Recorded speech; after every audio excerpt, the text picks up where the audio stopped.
My name is Peter Robertson, and I'm a member of the school board. First, I want to congratulate the search committee for bringing forth so many highly qualified candidates for school board. 4 years ago, I was on the search committee, and we struggled to find enough candidates. My fellow committee members finally asked me to resign and stand as a candidate. Someone accused me of pulling a Dick Cheney. I resent it. Honestly. But I committed then that if I was endorsed, I would run a vigorous campaign. And I was endorsed, and I did run a vigorous campaign, even though I ultimately ran unopposed. Yeah, it's a little weird going out there.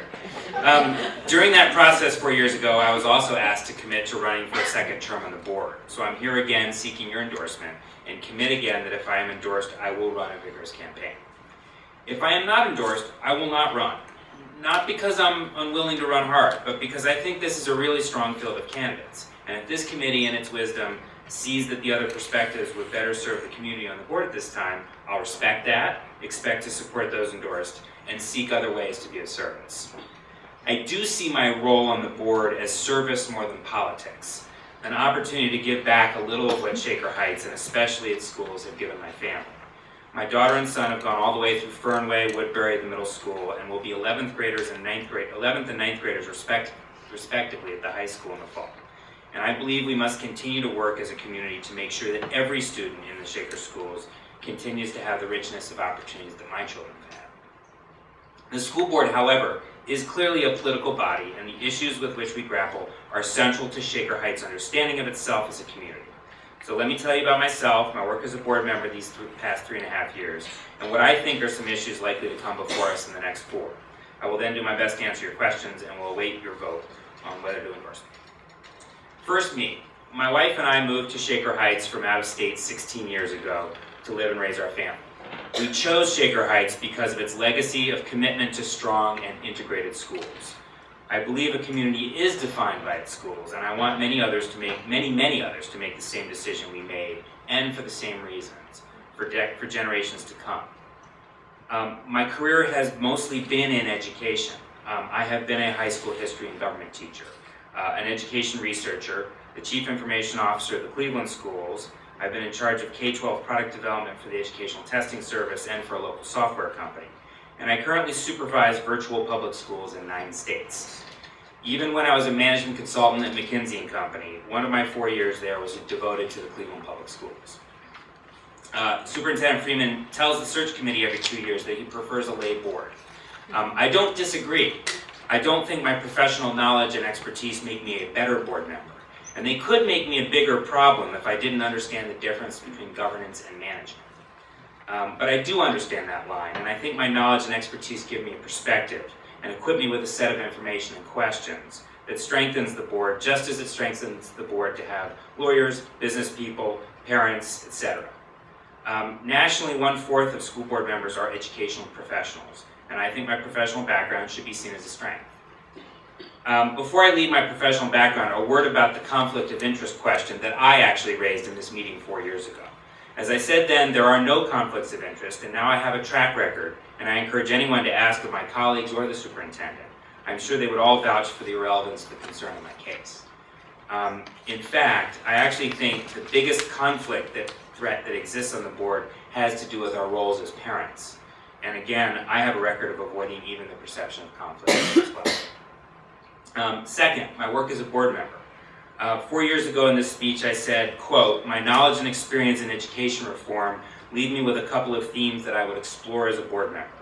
1, clear, high expectations for all students. 2, whatever it takes to serve them. And 3, parent and guardian and community engagement." I said, quote, "I don't pretend to have all the answers, but that, quote, I believe I can bring fresh energy and perspective to the work of a board member, the work of listening, learning, and leading. Given that there are 5 of us, we work for consensus, and our work is governance and policy, not doing or even managing. It's a little hard to say what I as an individual have done on the board, but I have worked hard to listen, learn, and lead, and here's my take on what I've done. I think first and foremost, I've pushed for a strategic plan from the moment I was elected to the board. I thought it would take a year, not 3, to get to the point we now find ourselves. we as a board have formally adopted a document that describes the focus and key work of the district and includes 15 specific performance indicators that will be reported on annually and reviewed by the board. Part of the delay was worth it. Two of my colleagues led an effort that got about 900 people involved in Imagine Shaker, our appreciative inquiry process to gather community input. And however long it took us, I think it's significant that we now have a document that encompasses, among other things, the three themes I talked about,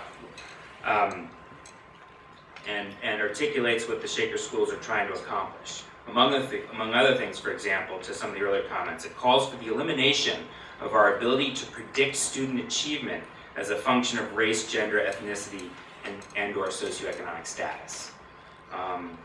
And it identifies a specific data that will indicate success or progress. As I'll talk about later, I think it's critical that the board review and potentially revise this every year from now on.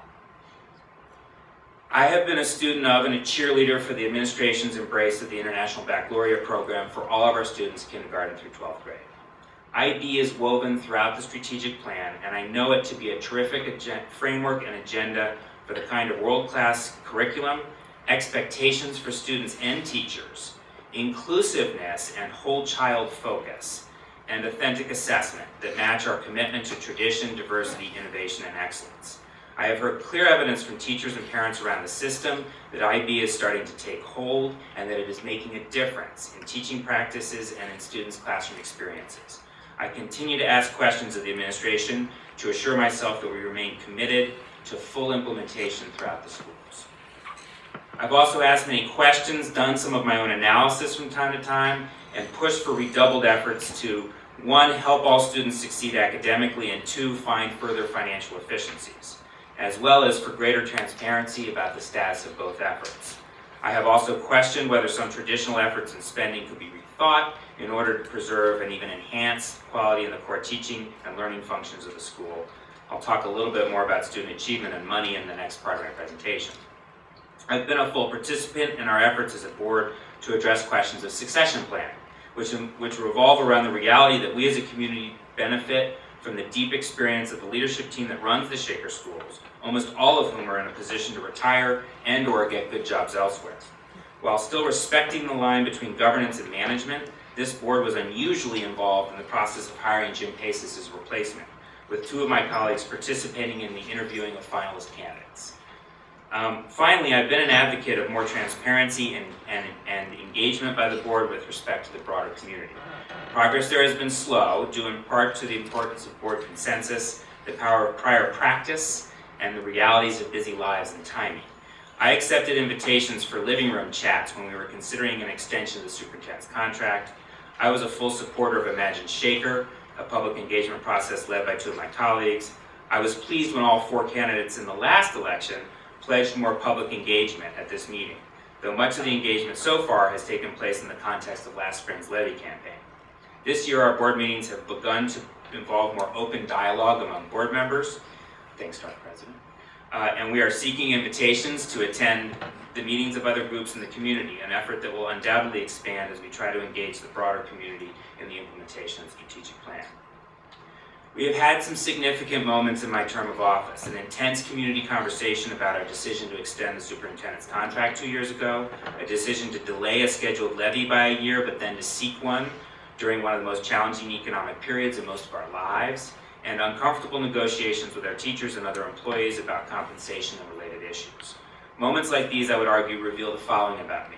I have ambitious goals for excellence, effectiveness, and efficiency in our schools, and I am pragmatic about the limitations of time and resources we face in pursuing those goals. I also have strong views, but would rather work with my colleagues in the administration to make things happen than to seek to satisfy any particular constituency with rhetoric that I don't know how to translate into reality. Third, the next 4 years. Assuming we can handle all the big questions well, I think a key focus of the next 4 years, as a couple of my fellow candidates have said, it has to be the supporting, monitoring, and annual revision of the strategic plan. What it calls for will not be easy, and I think the board needs to ask about the work, talk about the results, and work to engage the community in an ongoing conversation about it, because it defines the work of the schools and it must be the context for the big questions.